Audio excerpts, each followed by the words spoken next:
Hello, everyone, and thank you for joining us for an MP Wired for HR webinar. This one is on the ROI of training, building high performance teams and leaders. I'm Katie Kreider, Marketing Manager here at MP Wired for HR. MP is your HR and payroll powerhouse. We pair cutting edge technology with human expertise to simplify your life, reduce risk, and help your team thrive. Whether it's recruiting, compliance, or payroll, we're your proactive partner, not just your vendor. I'm super excited to introduce your presenter for today, Melissa. Melissa Brown is a seasoned HR resource executive with over 2 decades of experience in executive leadership, primarily in the not-for-profit sector. She has a deep passion for developing people and helping them realize their leadership potential. Throughout her career, she has designed and implemented workforce development programs from the ground up, ensuring growth opportunities at all organizational levels. So just a couple little things that we want to hit here before we get started in our webinar. If you would like to submit a question to Melissa throughout the whole webinar, please use the Q&A feature at the bottom of the screen. And if you would like to get to know us more, I'm going to be dropping some links into the chat. So just stay focused on that. And with all of that, I'm going to hand it over to Melissa. Awesome. Well, thank you, Katie. And hello, everybody. I am so excited to be with you this afternoon and really appreciate the opportunity to present on a topic that I am extremely passionate about, the ROI of training. How do we build high-performing teams and leaders? As Katie said, I'm Melissa Brown. I'm going to be your host here today. And one thing that's super important before I go through the agenda is that for us to be able to have the outcomes we want in a business, it's really, really important that we start with development. And I am extremely passionate, as Katie said. I've been involved in developing them from the ground up at all different size businesses for many different levels of the organization. And so my goal for you today is to have some practical tools, some actionable strategies, some things you can walk away with. So we're going to talk about really how we're defining leadership and what high performing teams mean. We're going to talk about how we attract and retain that talent, how leadership development can drive strategy execution and help increase success in navigating change. And one that is super, super important, we're going to show you how we can improve financial performance all through leadership development. So we have a packed session today. As always, we like to say we are not attorneys. I have been in the HR space for over 2 decades. It is my job to make sure our clients are compliant, but I am not a lawyer. So this is education and informational purposes only today. And if you have any specific legal questions, I recommend that you work with your legal attorneys on those. So why does training matter? So when we were thinking about webinars that would be really relevant and timely and help leaders, whether you're an HR leader or a manager or an owner or a CEO, really be able to start investing in your people. We know in 2025, if you look at the HR industry and the statistics, one of the top areas of focus for HR leaders in 2025 will be developing your employees. And why? Let's look at some statistics. So we know that businesses that offer comprehensive training programs deliver 24% higher profit margins than those who don't. 94% of employees say they would stay at a company longer if it invested in their learning and development. $4.70 return for every dollar spent. So organizations will see this return for every dollar they invest in training, and that's according to the Association for Talent Development.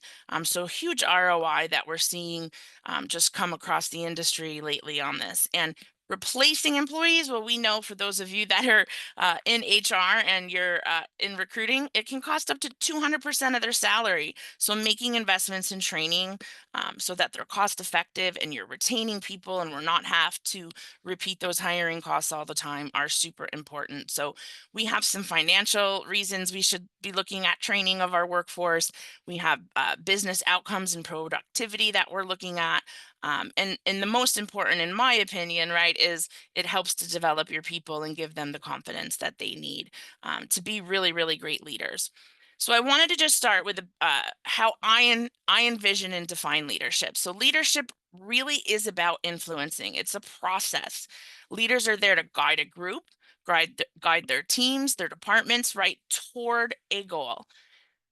Leadership is a behavior, it is not a position, and it really should be focused on inspiring people to align with your organization's mission, vision, and values. And great leaders can empower, coach, and create buy in at every level of the organization. And this fosters a culture of participation, responsibility, and accountability. So we have a big job as leaders. We are responsible for making sure that we have that alignment in our teams and that we're executing strategy so that our business outcomes can become successful.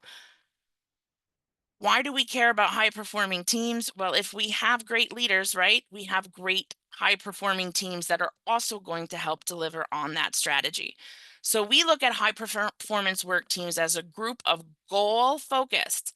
So goal focused is very important there. Individuals that have specialized expertise, they can complement each other's skills, lots of collaboration, they have room to innovate and produce consistent superior results. And ultimately, this is the goal, or I would hope it would be the goal, right, of all of our organizations. We want to be able to have high performing leaders, high performing teams being led by those leaders. And all of that will ensure that we are operating in alignment and making sure that we have accountability. And most important, drive the business execution. So we know we want our high performing teams, right? What do leaders look for? How do we build this? High performing teams should have that sense of purpose and commitment. We want to set ambitious performance goals. Accountability is huge. Clear understanding of everybody's expectations and responsibilities on these teams. And we really want that diverse range of expertise. And most important is interdependence and trust. And I add this slide because it's super important to understand that definition, because what we want to have are these competencies so that we can ensure as leaders and as executives and owners that the strategy and the outcomes that we want for our business are happening. And we can't do that if we don't have a group of people that are committed to all of these things. So how do we get there? Leadership development has been a concept in the HR and organizational space for many, many, many decades. It's evolved over the years. I remember early in my career, we were very focused on onboarding and new hire training and making sure that people were aligned and understood our company when they came in the door. But what we didn't do so well was making sure that we kept them and making sure they had the tools and the resources they needed to develop in their organizations. So this concept of leadership development emerged through the HR and organizational industry, and it's really a strategic process. This cannot be done by, Googling a list of good classes that your leader should take. We can't just throw things at the wall and hope they will work. It really is a strategic process, and you want it to be that way because if it's successful, it will enhance the capabilities, the competencies, the knowledge, and how effective your teams are running to be able to drive those organizational successes. So this leadership development, it involves training, mentoring, continuous learning. Point behind it is to really cultivate strong leaders who can inspire, guide, and manage teams effectively.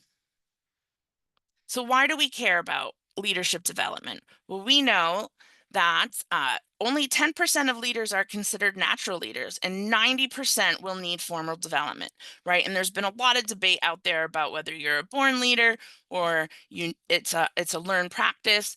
And I believe in a little bit of both. I think we have to continue to hone our skills, keep sharpening our saws, making sure that we have all the skills and the tools in our toolbox as leaders so that we are able to then be able to drive that strategy. So we also know, based on research, that 60% of new managers fail in their first 24 months, and 85% of leadership failures result from insufficient training. So organizations that are failing to provide this training are seeing 30% higher rates of strategic failure in key leadership areas. And organizations that invest in leadership training are seeing an ROI of 7 times or more in their productivity and performance. Leadership development can lead to 22% faster promotions for participants compared to those companies that do not have it. So, really, really critical that we make that case for leadership development, because oftentimes we are promoting within, we are hiring people who might have management experience, but they may not have the right fit, the right competencies, the right values and things we need to be able to drive goals in our own company. So it is more than training. It really is developing and making sure that it's tied to your strategic priorities. And why is it critical? The number one reason is it drives business success. Organizations that have strong leadership programs are outperforming their competitors in revenue and growth and profitability. Employers that have these programs are enhancing employee engagement and retention, with strong, supportive leaders that are 3.5 times more likely to be engaged. So, if you're helping and fostering that continuous culture of learning and not making it a one time thing at hire or onboarding, and offering that continued management and leadership training, the research says that companies who do this will have a 92% more likely chance to develop novel products and processes. So, it's creating that innovation, it's giving people the right tools so they can drive productivity and profitability. Leadership development will help to drive and create high performing teams that are led well, and those become more productive, right, by 21%. And key to this is we want it to be sustainable. We want this to last well beyond the leadership that is currently in place. So it's really, really important to build that pipeline and have a succession plan. And we know when you do that, 86% of the organizations that keep this in mind with their leadership development strategy will be able to sustain their organization and fill some of those leadership gaps. So it goes beyond training. It provides critical outcomes for our organization. The four top ones that I wanted to discuss really is the number one, right? Attract and retain talent. As I mentioned, what we're seeing right now in the industry, candidates, when they're looking for jobs and places that they want to spend their career, they are looking for development programs. They want to know if the company's going to invest in their growth, help them to be successful. So, to attract and retain talent, it is critical to have these development programs, whether small or large, depending on what works for you. People are looking for that as they're job searching. So it is pretty important right now in this competitive market that we are doing the right things and we have the right programs in place, like development programs, because they will attract the right people to your business. We know that it'll drive strategy execution. So, if a leadership development program is done correctly, it will align with the business strategy, and we'll talk about that. The people that you put in these critical leadership positions are there, as we said, to influence, inspire, empower, and help get results for our companies. So, without the right tools, without the right support, without the right development, both from how our companies, right, would like our leaders to behave and act, to the skills, the upskilling, the reskilling, the mentorship, the on the job training, all of that will go into a very purposeful path that will help drive your strategy execution. And we're going to talk about that in a little bit. Um, Having really strong, developed leaders will increase your success at navigating change. So if you have never been on the other side of trying to lead and navigate change, it's super difficult when you don't have a team that is aligned, that is focused on the goals, that has trust, and that can understand where we are taking things in the company. And the way to do that is to make sure our leaders are prepared with the right training, with the right tools, and the right tactics, so that they can help then inspire their teams to be on board and align with our strategy. And then finally, we'll talk about how it does have a financial impact. We know that revenue can be increased and profit margins and even improve our bottom line performance, all by investing in leadership development programs. So Often people say, where do I start? This seems like a really big lift for us. We're a smaller company, or we don't have the budget for this, or I don't think the executive leadership will be bought into this. And so, where I always say is start looking at this as a strategic investment. This is not an expense, right? Often, HR and training and organizational departments can be a cost center to organizations. And leadership development really is a strategic investment. It's a long term game. We can't expect results from the first month we put something in place, right? We want to be able to look at that long term impact it is going to have on the company. And we know that strong managers drive high performing teams. And we know that the training will enhance engagement and retention and help that business for long term growth and success. So, where do we begin with all of this? And often we dive right in without taking that step back and really understanding our talent. Any successful company that would like to start a leadership development program or has a current one that is already in place and maybe not effective or maybe needs different tweaks, I always will start the process by going back to talent and a talent strategy. It is super important that your organization has a talent strategy for your initiatives. Um, Look at the company's strategic goals and make sure that we have the right people in the right places in order to be able to meet those goals of the organization. And in today's competitive job markets, organizations cannot afford to base hiring on their instincts alone, right? We do interviews, we try to find the best fit, we try to be able to get somebody that will match culture and has the right skills, but we really want to start hiring and thinking about that as a strategy and finding the right people who will help be able to drive that strategy and look at the competencies and the skills that exist both within your company and what's out there in the market. And one of the most effective ways to be able to look at your talent is through talent assessments. And I think oftentimes as managers, we have our people that we know will be high performers um, because they get a lot of tasks done, right? And they're always on time with their deadlines. And sometimes that really doesn't make the right fit for somebody who is a leader, right? They may not have those skills to then transition into somebody who's going to empower, inspire, and help us reach our strategic goals. So it is really, really important that we're looking at it in that way when we do these talent assessments. And oftentimes we don't really know where to start. We have people that, we're trying to recruit based on job descriptions that we write. We try to put competencies in there and skills and essential functions that this position will do.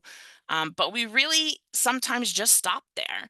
And I want you to think about today how your talent and hiring strategy is tied to your development of leaders and your workforce and helping to achieve strategic company goals. And it starts right at attracting talent. So you want to be able to identify who is the best fit. What are you looking for? What qualities do the candidates need to be able to drive success for this program? And we cannot forget about internal mobility. We often have the talent right there in our organizations, and we forget sometimes that investing in that talent that we have um, often leads to better outcomes. So we really want to focus on looking at our internal talent, doing assessments, looking at companies, competencies, skills, experience that your workforce has. What is that talent on the bench? Are we short something? Is there a gap? Are we confident that we have the right people internally that can help bring us to the place we want to go? And if we invest in development, are we confident that those people are going to get us there? And so one way to do that really is to lean into technology. And if you don't have technology at the helm of your HR department or for your HR staff, I would definitely encourage. It's a very time consuming process. You want to be focused on strategy. I want to look at the data and the results, right? I don't want to have time to pull resumes and look through personnel files because often our companies are on a high growth path. So I want to be able to have reports at my fingertips. I want to be able to kind of get this talent map and assessment right by the quickest way possible, have it efficient so that we can move on to the next steps in the process. So Oftentimes our clients really like the ATS program that we offer because right from candidate hire, it starts creating that talent assessment for you.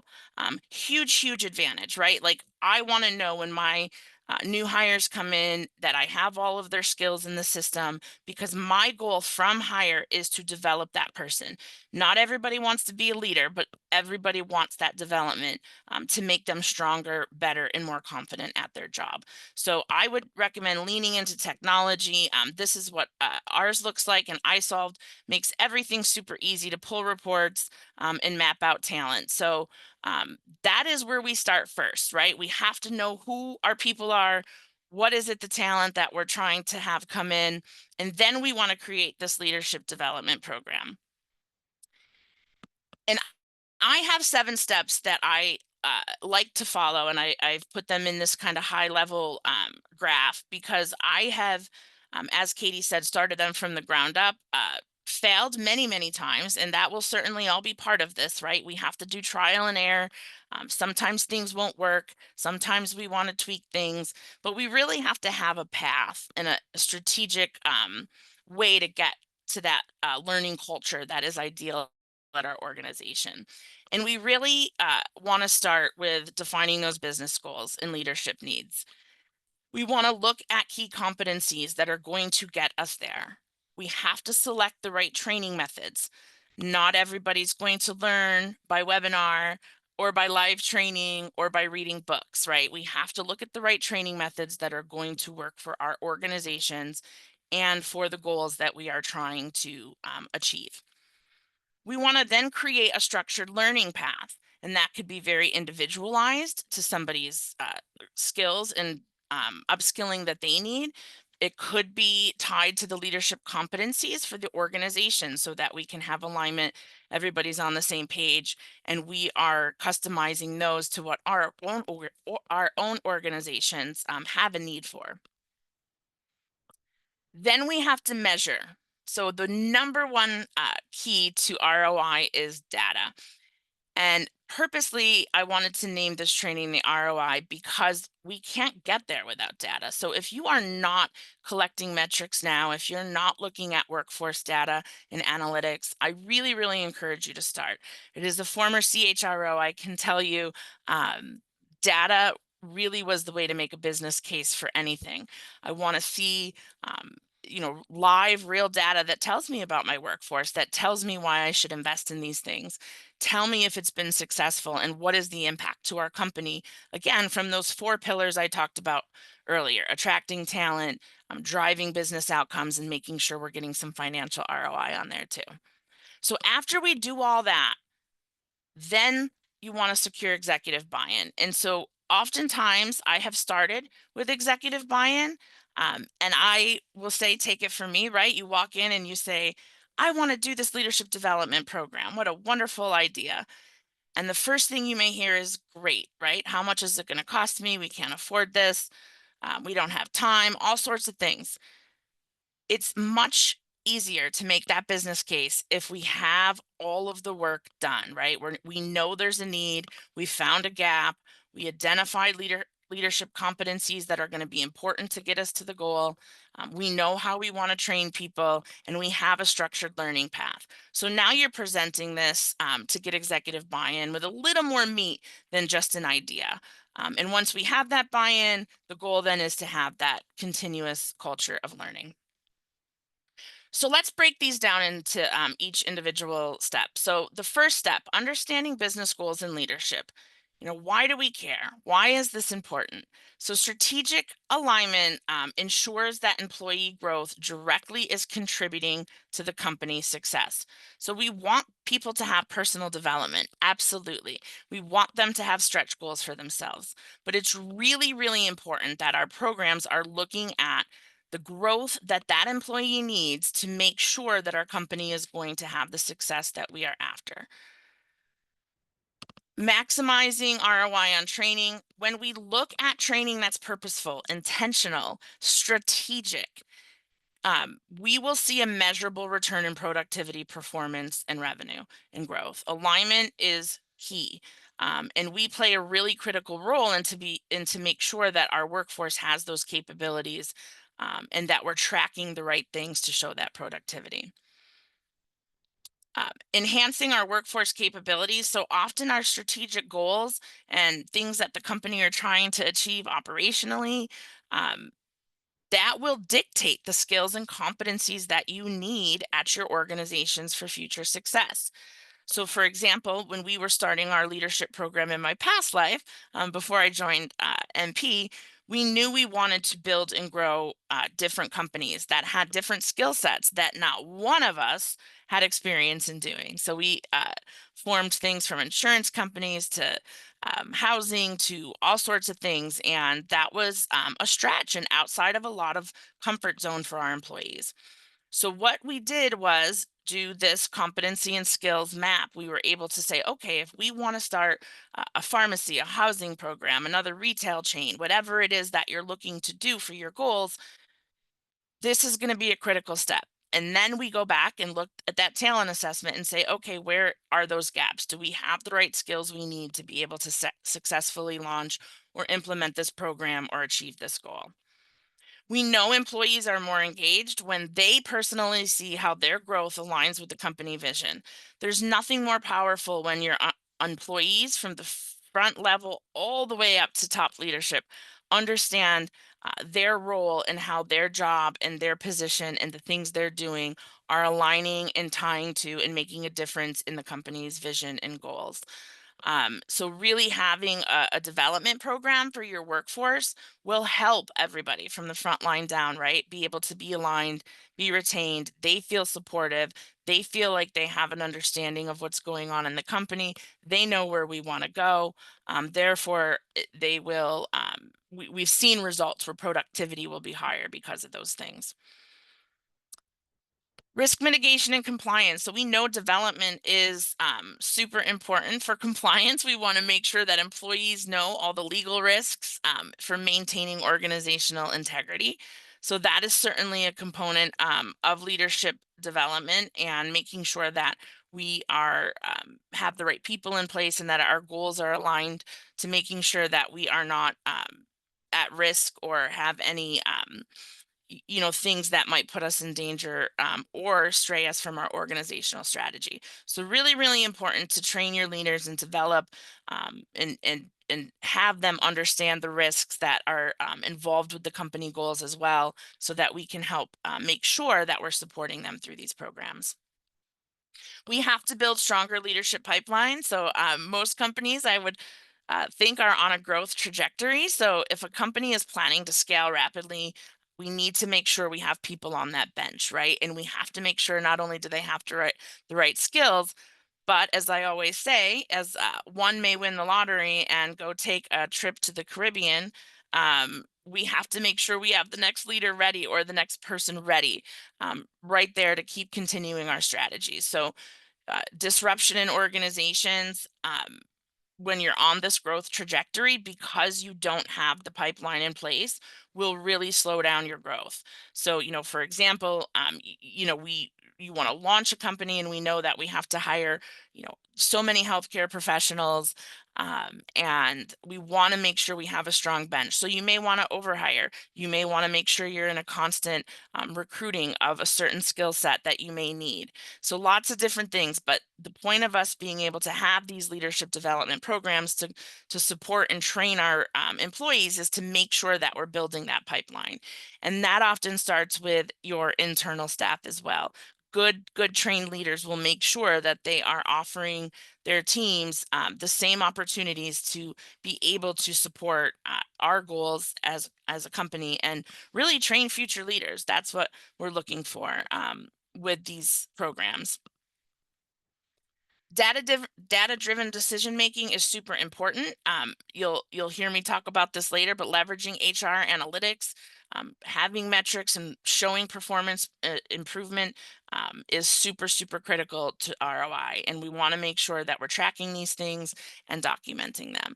And again, we have had a lot of success with our clients using technology. So If you have technology you're already using, or if you don't, I would certainly suggest starting to invest in technology to help make your life easier in this space. So, a good technology system will be able to have the goals, not only from the strategic top level goals that are filtering down from the company, all the way to somebody's individual performance goals. So, really being able to have a tool that can keep and store all this and track progress and show right where we are in developing people, making sure we're aligned with the goals that we set, looking at the progress. The technology can really, really be a great tool in doing that.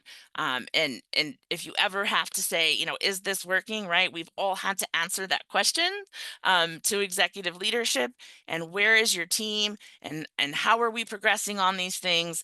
Having it at your fingertips to pull up in a moment's answer when those calls come to you as the HR person, or the one who is training for the organization, and be able to prove and show that goal tracking and progress. Um, is a phenomenal asset to your company. So I can tell you, without this, I did operate, and it does make it more difficult to really be able to show that ROI in a way that's going to make sense to the executives that have to invest in these programs. This is also a great tool for managers. So again, managers and leaders, if you don't have this built into your technology, it might be something you want to think about. I've had teams of 25, I've had teams of 50, I've had teams of 5. It's very hard to know where everybody is in their progress and in their goals if I don't have a place that I can go look at that in a snapshot. So definitely leveraging technology will help to create efficiencies for you to be able to get some of that data gathered. We can't start a leadership development program without having a solid leadership philosophy and leadership competencies. And this is an area that will take the most time if they're not already developed. We want to look at core values, vision and purpose. What's our leadership style? Accountability and expectations. A leadership philosophy is a guide that will help define how leaders make these decisions, how they should be interacting with teams, and how they're driving our organizational success. So we can't develop a program if we don't and have everybody aligned if we don't know who we are as an organization and what it is that we need. So you want to sit with leaders. Think about those core values. You may have some of these already in place at your companies, and that's great. But if you don't, spend some time. What principles are going to guide our leadership decisions? What expectations do we have when people are having decisions that we want them to take in account, right? What is their long term impact?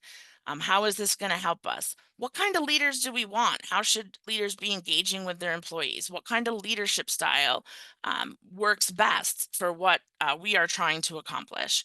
And the company really should have an understanding of what behaviors are encouraged and rewarded, right? So all of these elements go together, and we're still in the planning phase. So this is all part of the strategy before we actually get into execution of learning paths and courses. This is the work that has to be done. We want to make sure that we're aligning the strategy. We want to make sure that we're finding the right people that fit our company culture. And the only way to do that is to understand our leadership philosophy and our guiding principles of how we want to lead people in our organization. So why is it important? It's going to create consistency. It's going to help confidence and enhance decision making when it comes to your leaders and managers making their decision and having those tough choices. It's going to be a great framework for that. A leadership philosophy will help build trust and engagement. If we all feel secure and we all understand how our company wants us to act and the things that we need and have that support, we're going to feel a lot more comfortable, a lot more engaged.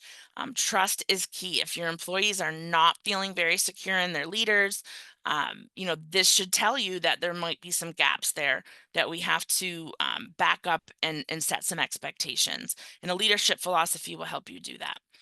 It'll help strengthen culture, as we said. It'll reinforce your company values, and it's going to provide a model that we can follow and help develop future leaders. So, what's the importance of it? Again, continuing, we want to define the business goals. So, do we know, right? Whether you're the HR leader that's on the phone, the training manager, and a manager, an operational manager, right? We have to understand what the company's short-term and long-term goals are. As we said, we're talking about looking at those leadership gaps, looking at our culture, engaging stakeholders, and using data to drive this, and looking at all of our readiness scores. And once we have all of this, we'll kind of know where we are and assess our workforce. Then we will talk about, right, how do we tie all this together and make sure that we have the right people that have all the right competencies to make these things happen? And does it align with how we want to lead people at our company? So it's a lot of work ahead of time, but it does set you up for success in the future. So all of this, from the leadership competency to the development to doing the assessments, is all of the critical work and research that has to be done so that you can even move forward with creating any kind of program and having it execute. And just some examples of leadership competencies, behaviors, and traits that we commonly see. We want people that are going to inspire and motivate, right? Build those relationships, have some technical expertise or professional expertise in their area, and most important, has that strategic perspective, right? They want to develop others. We want people that are excited to innovate. So these are just some examples that companies can adopt as leadership competencies, behaviors, and traits, and things that often come out of the process of developing this, that most leaders and executives want to see at their company. Again, leverage technology. A great way that we're able to really look at that is using any kind of training module or a performance module. This happens to be the one a lot of our clients use, where you can really do employee comparisons, looking at the future leaders, looking at the pipeline, looking at their experience. And it's great when you have those employees that you're looking to create succession for. What is that next position? Is this person in comparison to this person, based on the data that we have, right? Who looks more ready? Where do we have to develop them, and where are those gaps? So again, if you have technology, leverage that. And one of the most important parts of a leadership philosophy is understanding our leadership competency model. And there's a ton of ways to look at this. I just have two up here as an example.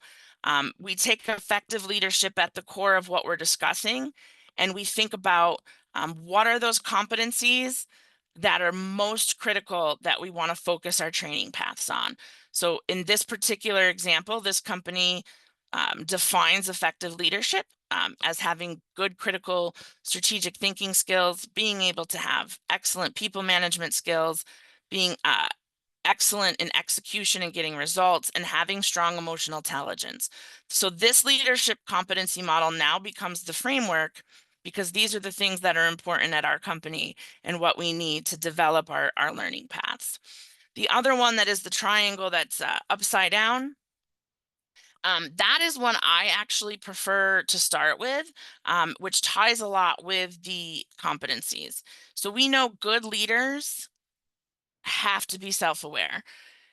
It is one of the hardest exercises to go through if you have not already done so in your career, but really taking a hard look at where you are. Assess yourself, look at your performance, look at those soft skills. Where do you fit in those core leadership attributes that the company is looking for?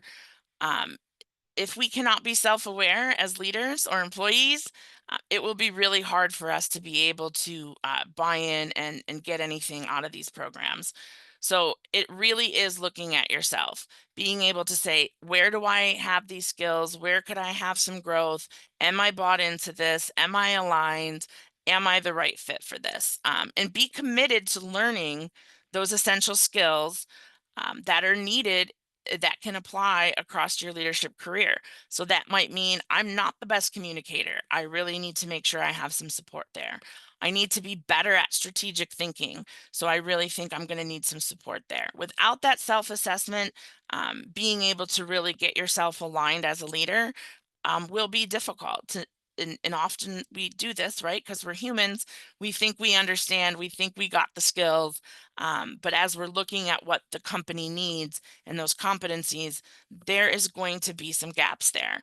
And it is our job as leaders and through these programs to develop ways to upskill and support and coach and have these leadership competencies needed to drive our strategies. So it's really all about um, alignment, making sure that our behaviors as leaders are in line with our values and our culture, making sure we have the right proficiency levels in our staff.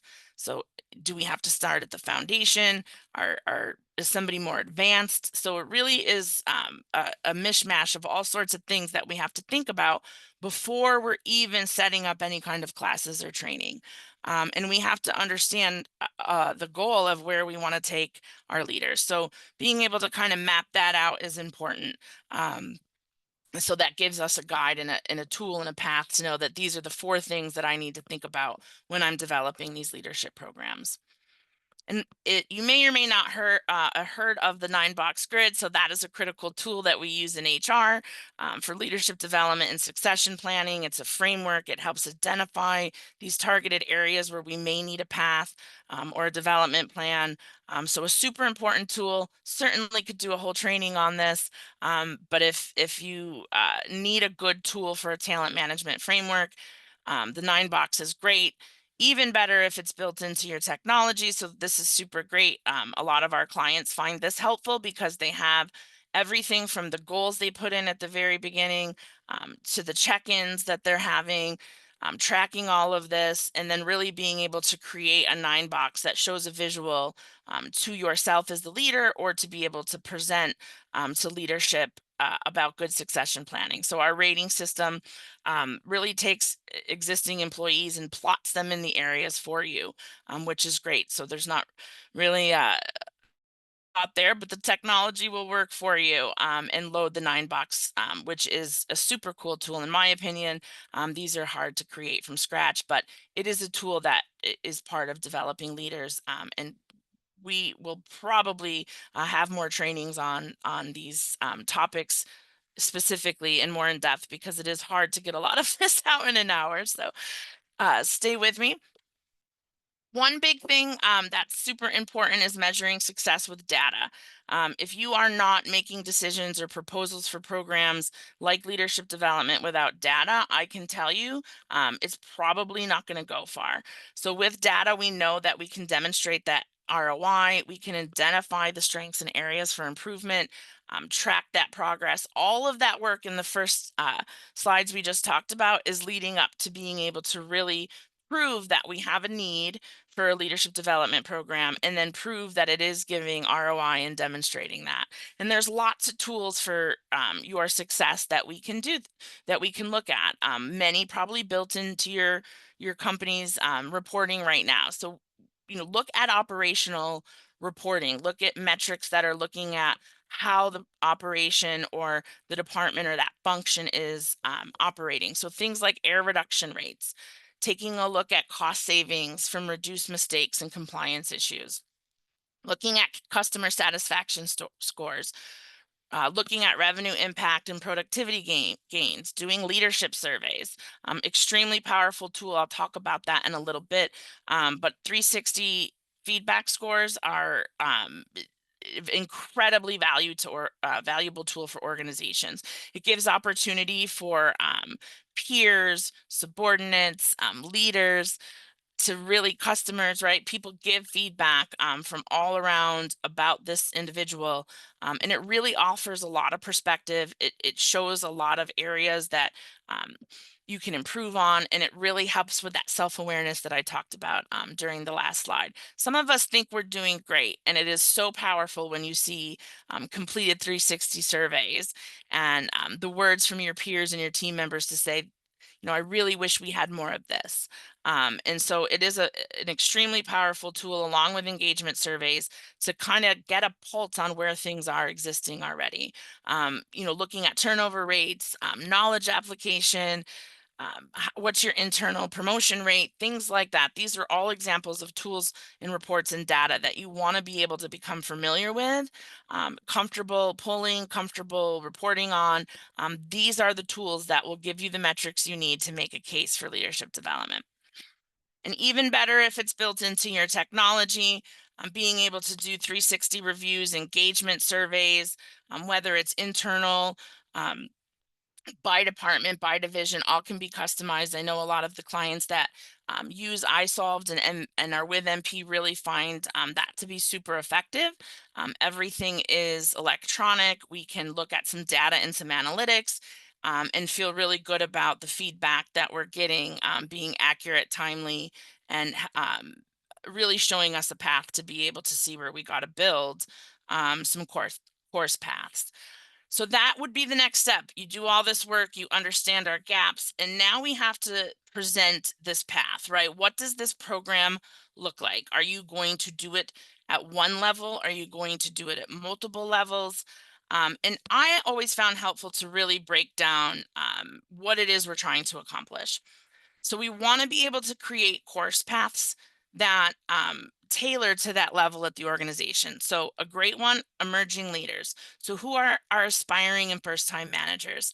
Again, right at the top, we want them to have self-awareness. We want them to understand their leadership style. We want them to understand emotional intelligence, really know what their strengths are. Um, if you are internally promoting, super important, peer to leader. Right now I am your leader, we once were peers. How do we set boundaries? So that level may need things like the fundamentals of people management, being able to know some operational basics, right? So we're preparing our emerging leaders. They need some things to start to get them on that path of self-discovery. And then if we look at the mid-level manager course path, we're developing existing leaders and we're bringing them to that next level. So they might be great at managing their operation, they're producing, they're high performers, but do they have the potential to develop into that next level leadership that we'll need to drive our strategy? And in that level, we're really looking to train people on strategic thinking. We want to strengthen their business acumen. We want to advance their people leadership. So, can they have difficult conversations? Can they negotiate? Um, we want to get them prepared to lead high performing teams. So, we need to teach them about team dynamics and collaboration and what accountability means. We want to give them a leadership framework so that everybody is operating consistently. Process based leadership does that. So does change management. We want everybody to be able to be prepared to help have these fundamental skills that are really next level from a first line or an emerging leader. And communicating with senior leadership is a critical skill. As we said in the beginning, leadership is about influence, and we have to make sure that we're preparing our workforce to be able to do that. If we look at senior leadership, which is here, on the end, right? If we're mid-level, we want to then get people to start being at a higher level in the company. So as it progresses, you'll see that visionary leadership and culture building is going to be at the top of the list if you're trying to develop and create course paths for executives and strategic leaders. We want them to understand a culture, values, how DEI drives good decision making, and how that is a strength in our organization. We want to have executive presence and influence. So have some storytelling, bring in some public speakers, teach this level really about driving that business strategy and innovation, how you can strategically workforce plan, make sure we have the right people in place, make sure that you understand budgets and financials. That is always a course at every level of leadership development that I offer, because I find that once you understand the financials, it is really, really easy to be aligned with goals and perform, to be able to reach our financial goals. And then, as we talked about, we really want to start looking at succession planning and leadership development, and how people do that, so they can then develop their team. So this is just an example of what you can do at a emerging leader level, very like leadership 101, taking it to the next level, and then really offering a course path for executives. And again, I would encourage leveraging technology. If you don't have an LMS system, get one. It's very easy to be able to organize, assign these paths in the system, track your results, and really be able to make sure that people are taking the right trainings that you want them to take. So we've done all this, and now we got to go talk to our executives, right? We want to make this case and really get them to understand why this is an important investment into the company. So we know that it improves business performance, and we see 114% higher earnings um, in some cases than competitors. We talked about how it reduces turnover and hiring costs. The best place to start is internal. Develop that internal talent pipeline, and it can save up to 6 times the cost of external hires. We want to enhance that employee engagement. Strong leaders will drive engagement, leading to that 21% profitability. Strong leaders will mitigate risk and compliance. So we want the executives to understand that well-trained leaders are going to help us do this, reduce those legal risks, any workplace violations, and conflicts that could be occurring. So how do we get there? Again, I know I sound repetitive, but executives will want to see how this ROI is making a difference to the company. So it is critical to align with the business goals. When you go in to make your case, make sure you did all that work that we just spent the last 45 minutes talking about. Show how the training is going to support revenue, customer satisfaction, and operational efficiency. Use data, find case studies, address those pain points, and really start small.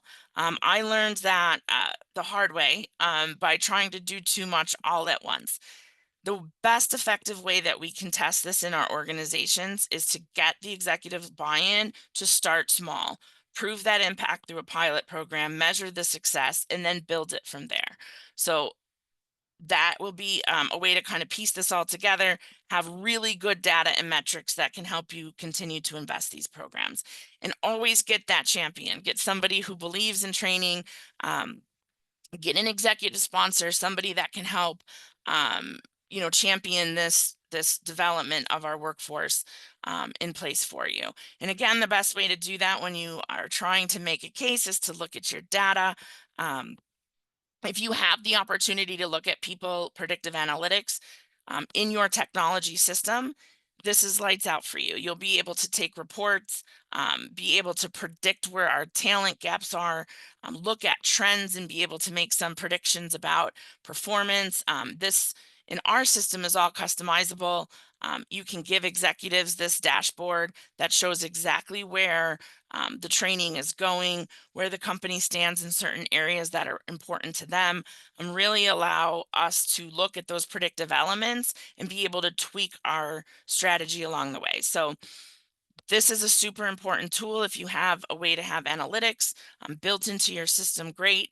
Um, if not, I would definitely encourage you to try to get a technology that will do that. This is the iSolve platform. A lot of our excuse me, a lot of our clients are using this to be able to make smart, informed, strategic decisions when it comes to their talent and their workforce. So we know that there's going to be some doubt and some skepticism. So, again, just some practical things, right? We're going to hear we don't have the budget, and then we want to respond with what is the cost of doing nothing, right? We know when you go into those presentations or those proposals, be able to tell that executive what the cost of turnover is and what the cost of productivity that we're losing is, be able to show that the time lost due to poor management is far exceeding that investment in training, right? And they're saying, do we know this works? I don't believe in it, right? Here's the data that I have found and presented from similar companies, and be able to share those assessments and all of that research you did before going in to get that buy-in. So we know we're going to get pushed back, right, for good reason. Often we're looked at as that cost center, but our jobs in HR and as leaders is to really make that case for training and show that there is ROI. There is a direct connection between learning and retention. We have all the tools in place to do it. So start with looking at retention rates, look at productivity measures, look at your engagement scores, look at the financial impact that you're having, and be able to talk to those metrics very confidently about your own company and what you're seeing externally. This is the data that you want to bring to show the ROI on what income per employee are we getting? Is our turnover reducing?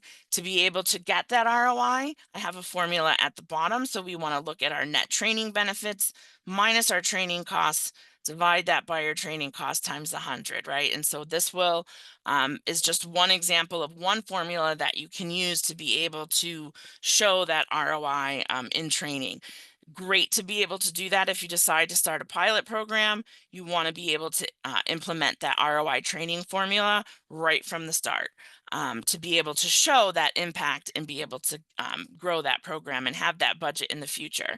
The goal is to be able to have um, room, right, and investment for this in the future. And then we want to create a structured learning path. So there's a lot in here, but the key elements are, how do we want to get to this? Do people need foundational training? Do they need coaching and mentoring? Is there going to be continuous development? And how are we going to measure that? And we have to select the right training method. So is it better to do it virtual? Do we need new manager boot camps? Should we have ongoing coaching? Do we want it to be live, on demand? What do we want it to consist of? Can we leverage technology? All sorts of things that we want to consider of how we're going to do this. And then we will get to the point where we're fostering continuous learning. And the key drivers there, right? We're getting that strong pipeline. This is part of our culture. It's embedded. Everybody understands that. Learning is built into the daily operation. So whether you're doing micro learning, opportunities to coach, give real-time feedback, have some peer-to-peer knowledge sharing, this should be built in your everyday operational life and culture if you want to have a really strong learning culture and develop your staff. The impact on employee and manager performance is undoubtedly has an ROI that's almost priceless. So when I have put these programs in place, we've seen increased confidence in our leadership decisions, improved ability to coach, solve problems, better alignment, better job satisfaction from our employees. And then you'll see the business impact, where we're able to have improvement in our team's performance and reach our goals faster. One tool, I'm going to fly through these just because I know we're getting close on time, is to actually create a leadership development plan. Again, build this for each individual person that you're planning to look at putting in some sort of program, right? And this is a sample. So phase one, we're looking at foundations of leadership. We know the key topics. We're outlining our activities, and this is all documented, and it should be reviewed by your leaders. Make meetings to be able to go through the learning development plans with your staff as a regular part of your meeting cadence. It's super, super important. So this is what they would look like. You'll put them in phases. This is a 12-month plan. It's all broken down for each month when we're going to do what to be able to get us to get that person developed in the 12-month time frame. So it's a training plan. It's broken down. You want to make sure it's being reviewed. I am going to quickly just skip down to this because I think we're going to be short on time. I just had a case example for to show that ROI, but this really is a formula that we can walk away with today. If you have these programs in place now and you have the ability to get this data, calculate that ROI. It's super important to show, where are we having that cost savings? Where is our revenue gaining? And we know that all of this is tied directly to making sure, as we said in the beginning, we have the right people in the right place with really strong, developed, competent leaders that can help us get there. So training is an investment. And this particular example was from a home care agency, right? They put some investment into this.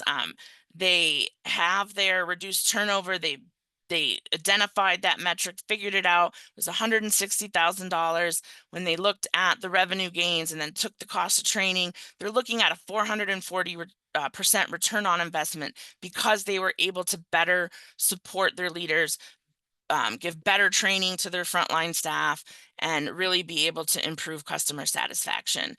So there is some mathematical science to this, super important to understand how to get there. And finally, what I will say is, if you don't have the technology on your side to help you do this, I would encourage you to really think about that. I worked for a very large organization. I wouldn't be able to have been successful in these programs if I didn't have the technology that could pull reports, metrics, and assessments and surveys right at my fingertips. So a critical part of being able to really get you the data and metrics you need to assess your talent.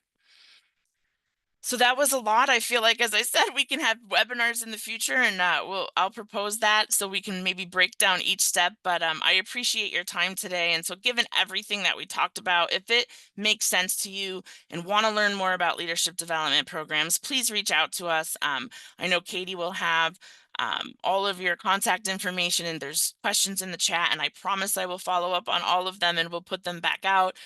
Complete that post webinar survey, and let us help you really learn how we can get this started. Our HR services team is top notch, all with experience to help you get started and make it the right customized approach for your organization. So if this is something you want more information on, please let us know, and myself or one of the other HR consultants and somebody from MP will be happy to reach out and help you get started.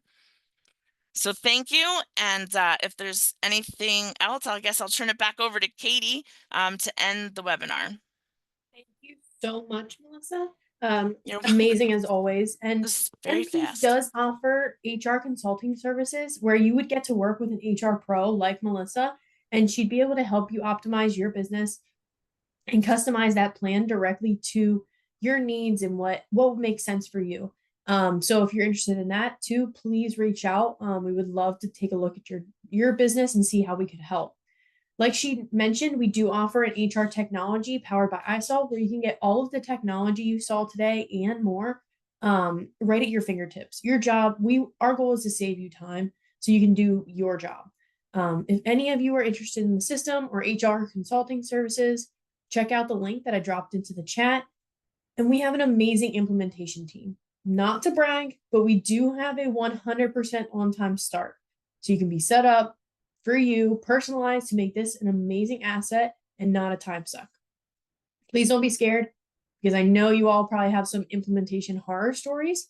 But if you want to learn more, we'd love to walk you through how easy and capable our system is, and click the link in the chat or complete our post webinar survey just to see where you're at with everything. Be sure to join us for our upcoming webinar next month on the payroll customer service nightmare, why it's broken and how to fix it. To register to see the full calendar of upcoming events and available resources, check out our website. We will be sending out the recording of today's webinar along with the presentation slides this afternoon. Thank you all, and thanks for joining us, and have a terrific day.